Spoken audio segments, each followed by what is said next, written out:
Hello everyone, welcome to today's session, Algebraic Data Types.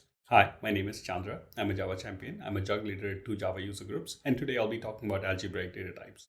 Before we begin, just to let everybody know, this code is available on GitHub, and a QR code link and the actual link to the URL are listed. Please feel free to utilize any of those to get to the site if you would like to check out the code yourself. Also, my Twitter handle is listed at the bottom, should you want to contact me or connect with me on Twitter. Let's get started. Algebraic data types were introduced way back in the 1970s in Hope, a small functional language written or developed at the University of Edinburgh. The algebraic refers to a property that the algebraic data type is created using algebraic operations. The operations we'll cover today are sums, products, and patterns. This is not an exhaustive list. There is a lot more to this, but today we are limited by time.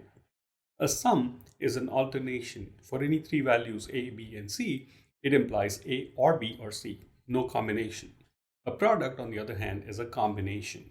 For any three values A, B, C, it implies A and B and C, where A or B or C could be empty as well. An algebraic data type is also known as a composite type because it is a type formed by combining other types. They are identified and analyzed by using what is known as pattern matching. So today we'll look at sum, product types, and pattern matching. A deeper look at sum and product types. Some types are defined variants, as was obvious from our definition earlier, while a product type is used to hold values. The sum type is a logical OR operation, only one of the variants is possible, while a product type is a logical AND operation. We will look at some examples during this session. First, the project structure. We are currently in what is the README file, and we will mostly focus the remaining time on the source directory. There's a few links below that I recommend for you to read. Let's get started.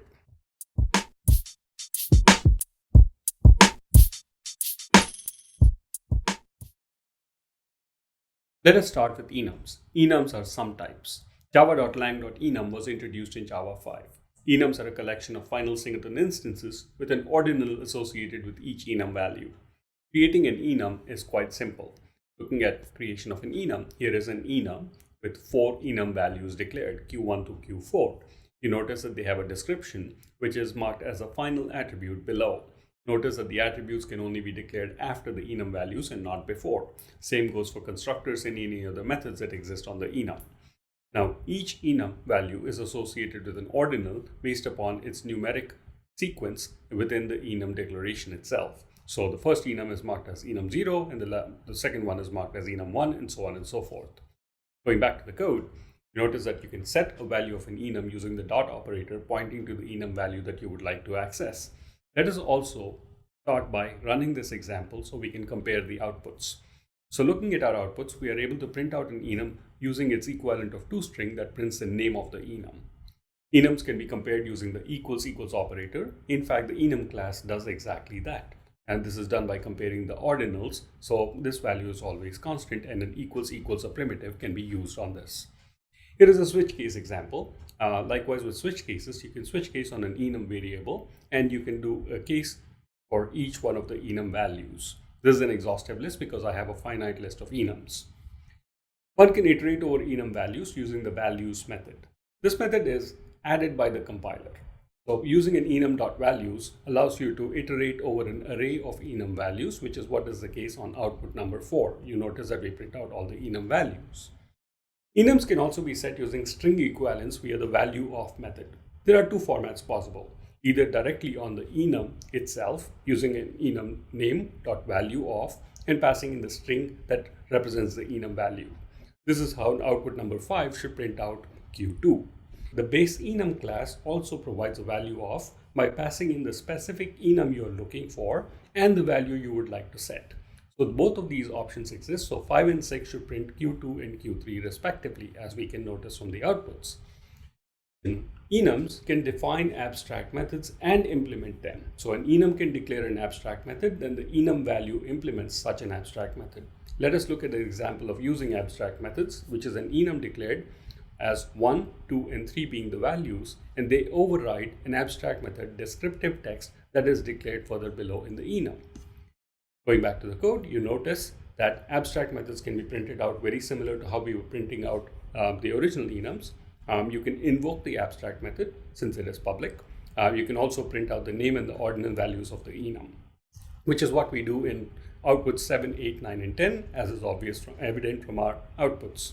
Enums can also implement interfaces. Notice that while enums can implement interfaces, extension of a class or extension of an interface is not allowed. An enum with an interface exists, and let us take a quick look at that example. Here we have an enum with 3 values, 4, 5, and 6, that extend or implement an interface called describable. Describable has a string get description, and each enum value implements that interface method. Going back to code, you notice that we can do the very same operations that we did with abstract methods with an enum implementing an interface. We can print out, we can invoke the interfaces method, we can print the name and the ordinal values of the enum. Enums have some interesting combinations as well. Enums can be subset into an enum set. In this example on line 174 and 175, we are creating a subset of 2 enum values from the enum with interface, and we can print these out. Enums can also be mapped into enum maps. Here we are mapping an enum using abstract method to a string to create a Roman numeral map. We notice that we use 1 and map it to a Roman 1 and so on and so forth, and we can print those values. Let us quickly look at outputs 15 and 16. You notice I have created an enum set and an enum map. Finally, with pattern matching, you notice that it can take multiple forms, but there is one gotcha you should be aware of. The class.enum does not work if the enum values have a body. This is very specific with enums that either use abstract methods or implement an interface. So class.enum is enum, works for earpart enum, which had no body associated with the enum values, while the abstract methods enum definitely fails this check.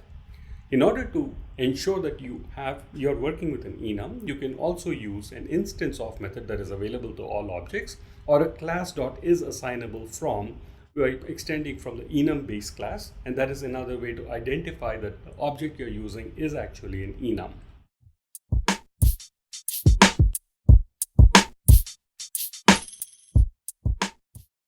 The next sum type we will look at is optionals. Java.util.optional was introduced in Java 8. An optional is a special container with 2 variants, either a value or an empty. To create an optional, we can start by creating an empty optional using the .empty factory method, which allows us to create an empty optional. Now, obviously, I pass in an optional string, but I could pass in any value and it is inferred. A check to find out if an optional is empty is done via the isEmpty method available on optionals, and we can print it out. Once again, let's start by running the output. Here we notice that output 1 produces that this is an empty optional. An optional can be created for a non-null value. So the way to do that is to use the factory off method, and this off method allows us to create a non-null value.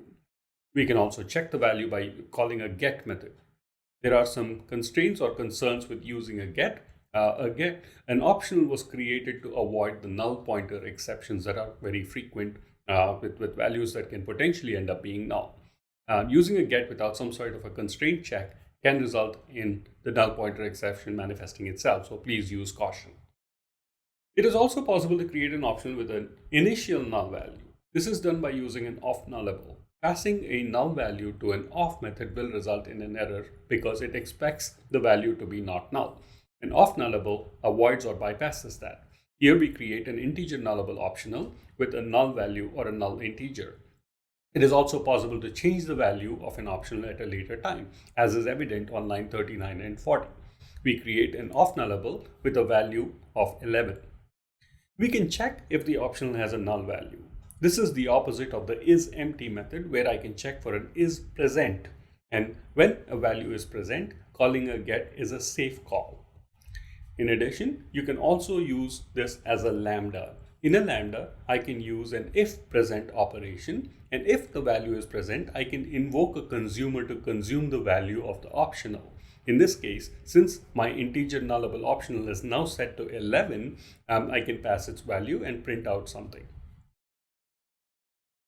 And let's verify this by number 3 and number 3a should both result in 11 being printed out. Now, there are several ways in which a null value can be handled when extracted from an optional. The first one is where if a value is null, we can supply an alternate optional and use that instead. In this case, the supplier returns another optional as is evident by the highlighted portion. So I either have a value built optional, and if there is no value, I can supply another alternate optional, and I can get the value of either of those using an OR operation on the optional. Another way of handling this is to use an or else get. An or else get provides a supplier that simply returns a value rather than another optional. So there is no need to invoke a get operation on it. An or else get would either get me the value of an optional should the value be non-null, or gets me the alternate value that is highlighted here through a supplier. The third alternate is to use an or else operation, which directly returns a value rather than use a supplier. So these are three options of or else get, or else can be used for alternating from values that are null. In addition, it is also possible to throw exceptions if an optional is empty. Here we created a supplier on line 74 and 75 that return a supplier that can throw a runtime exception.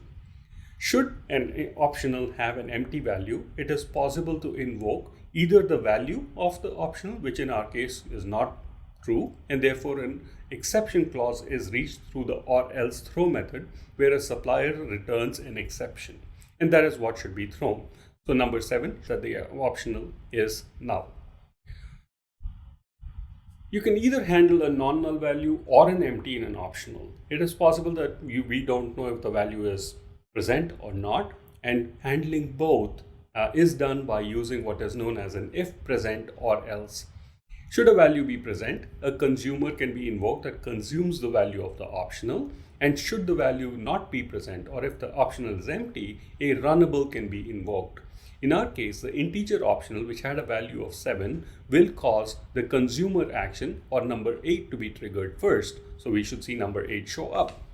In the second case, we have an integer nullable optional which is set to a null integer right above, and if present or else finds that there is no value associated with this optional, therefore the runnable is invoked, so number 9 should print after number 8, and that is what we notice.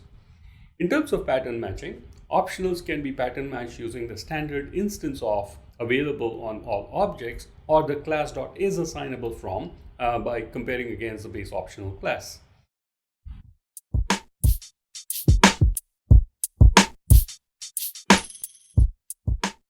The third sum type we will look at is seal types.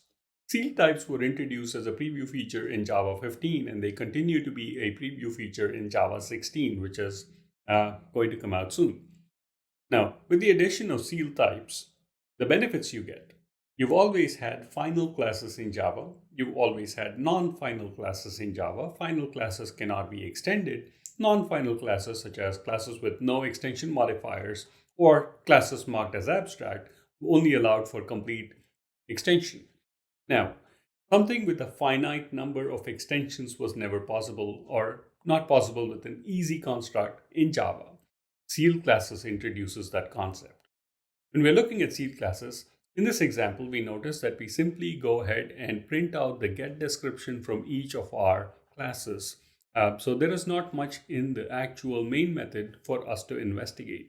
Let us rather look at the seal types being declared. Now, word of caution, this example only focuses on sealed classes. You can also have sealed interfaces. So please keep that in mind when you're viewing this example. We will first start by looking at the structure of how sealed classes are defined. Here we have a no extension shape that is marked as a final. We have an abstract shape that is marked as abstract, therefore can be extended. We have a custom shape that is open in that it has no extension modifiers, and therefore I can extend and create a hexagon out of a custom shape. Then we will look at a shape which is marked as sealed, and by marking shape as sealed, I am limiting the number of extensions it has to a circle, a triangle, and a four-sided shape. A circle is a final class. A triangle is another sealed class. So a sealed can extend to another sealed type. And finally, we'll look at a four-sided shape, which is an unsealed or a non-sealed class.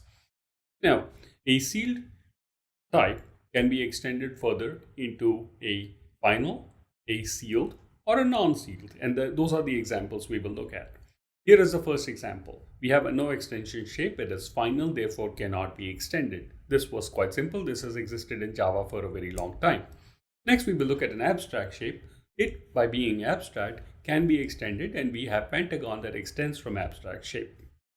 Then we will look at a custom shape, which is known as an open class, since it does not have any extension modifiers associated with it.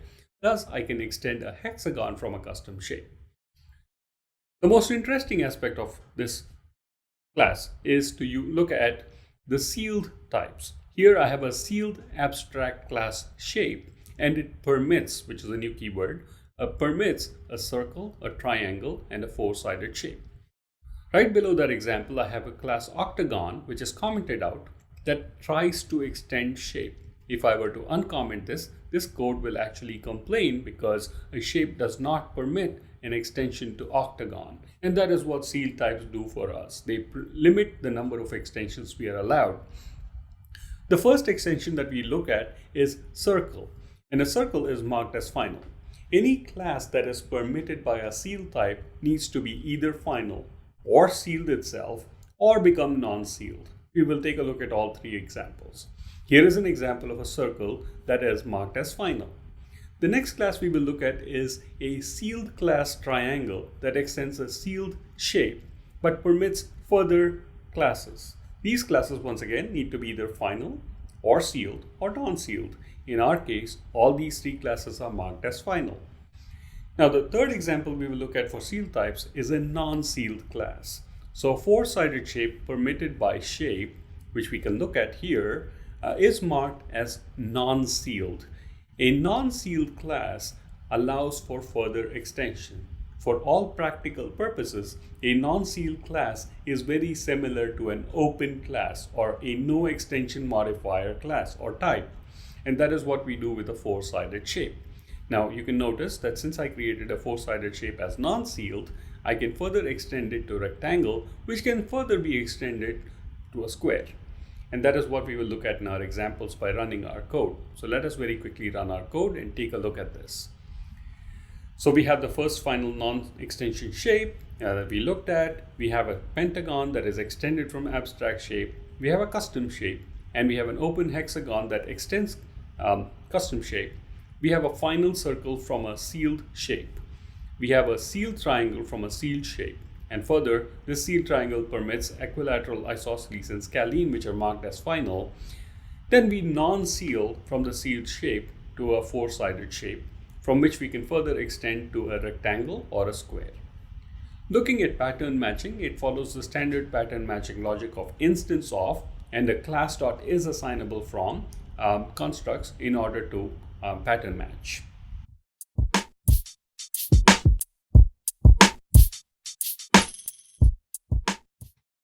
So we covered three sum types. Those were your enums, your optionals, and your sealed types. Now we will look at product types. In terms of product types, a plain old Java object can be considered a product type since it declares multiple types itself and they are present in the combination. They could have empty values, but they're all put together. Here is a simple Pojo example where I have a class and I can instantiate it using a constructor and I can print out the values of the Pojo. In terms of pattern matching, I can do an instance of, I can do a isInstance method on the class for the declared Pojo, and I can also use an isAssignable from. In addition, I can also do an equals on the get class get name. I can use the canonical name and the simple name to identify that this object belongs to a certain class. Those are the examples. Let us quickly run this code to verify that we have all our outputs in line with what we just stated. As you notice, you can use an instance of, isInstance, isAssignable from, and the name of the class as name of the class of the object as various ways to pattern match a simple Pojo.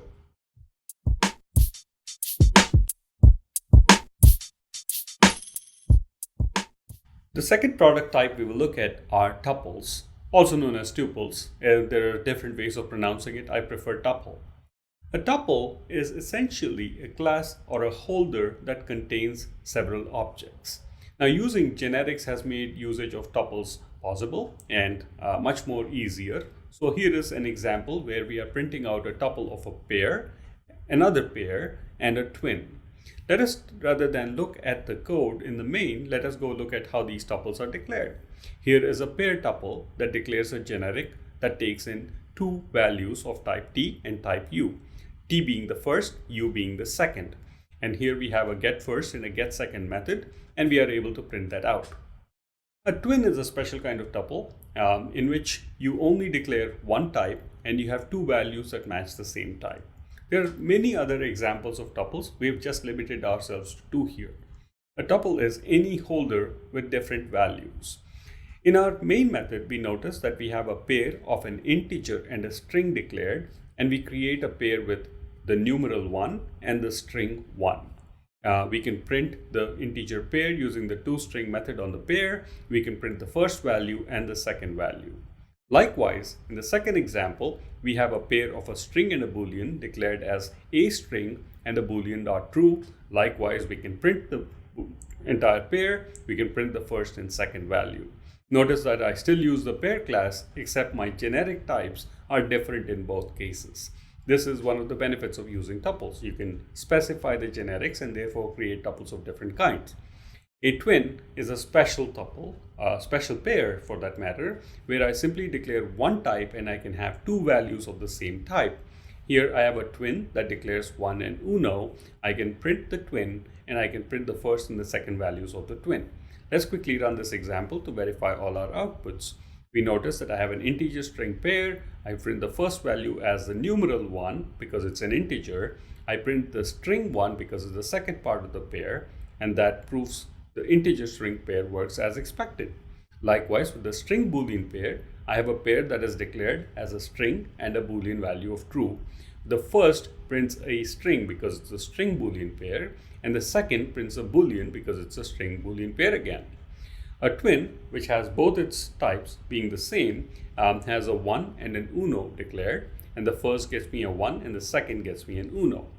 You can create your own tuples. Java does not have many tuples. In fact, there is only one example that comes close to being a tuple, that is a map.entry, but the map.entry is only available during an iteration on a map. Tuples are usually found in other third-party libraries or user-generated code.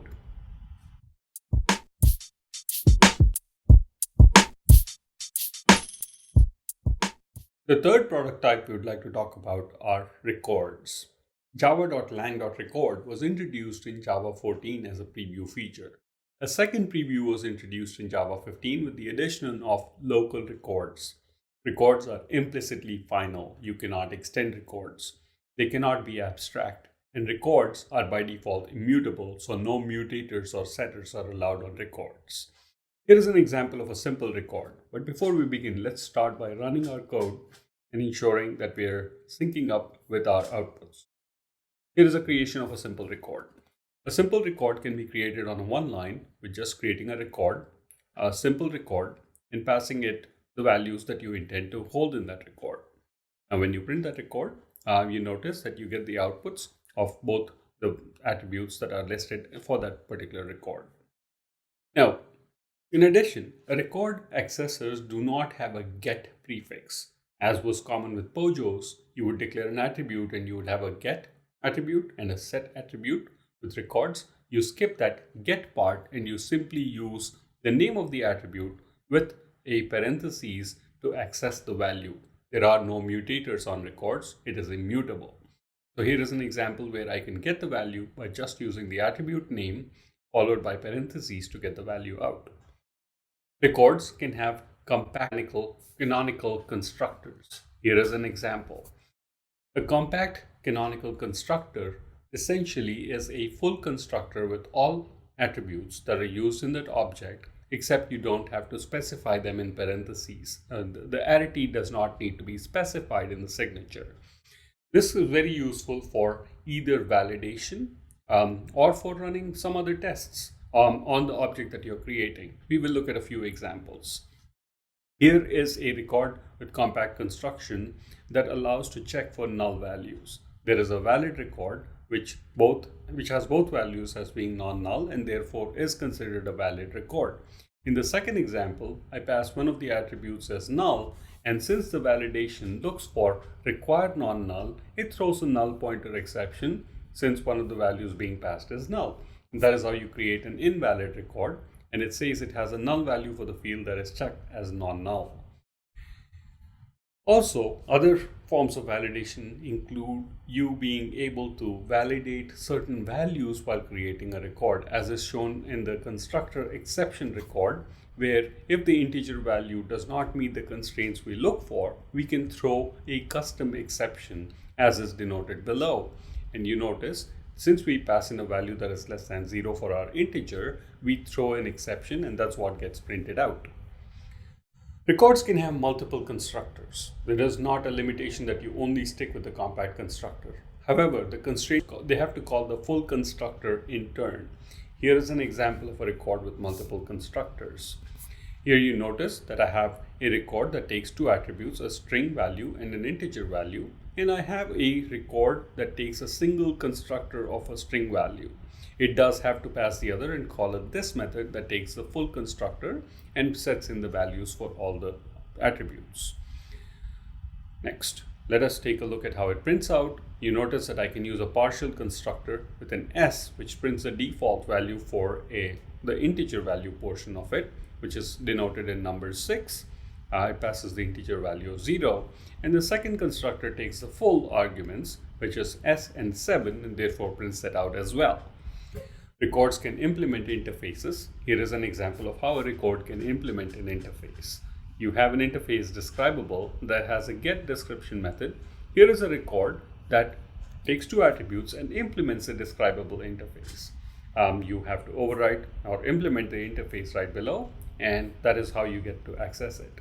Now, when you run this, you can also run the implemented method by calling it. Here's how you can implement an interface, and you can see you can print it out. And here is where you are actually implementing the interface and invoking the implemented interface. Record accessors also can be overridden. Here is an example where you are overriding an accessor. You have a string value and an integer value. Let's take a quick look. Here we have overridden the string value to perform some other activity other than just returning the string value. We've appended it to have more content. Let's take a look at the output. You notice that my output matches what my overridden value is. Interoperability with seal types is also possible when using records. So records work very well with seal types. Here is an example of a seal type used in a record. I have a sealed interface called shape that permits a triangle and a rectangle. I have a triangle that takes three arguments, the three sides and their lengths, and has a getDescription, and a rectangle that has a width and a height and its own getDescription method, because that's what the sealed interface provides as a description. Now, running this example, you will notice that I can create a triangle with three sides, print it out, and I can create a rectangle with two sides, a width and a height, and print that out as well. Here is a sealed record of a triangle and a rectangle. Records work well with seal types. In addition, starting Java 15, there is an introduction of what is known as a local record. A record does not have to be declared outside a class. It can be nested within a class. Therefore, its scope can be limited to within a method. Here is an example of a record that is created within my main method that takes an item count of an item and an integer. I have an item count declared of apples of count 6, bananas of count 12, and I can print those two out. And this is how local records can be used within the scope of a method.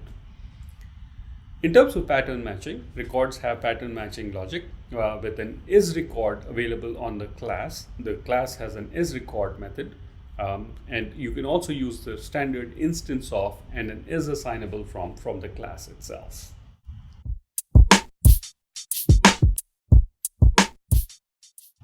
In summary, we have seen a few examples of using algebraic data types in Java. Now, this is not exhaustive. There is a lot more to be gained and lot more to be learned. And there will be further sessions down the line that I will be conducting on other algebraic and other mathematical formulae that are available within Java. I'm looking forward to talking to you again soon. Thank you for attending my talk.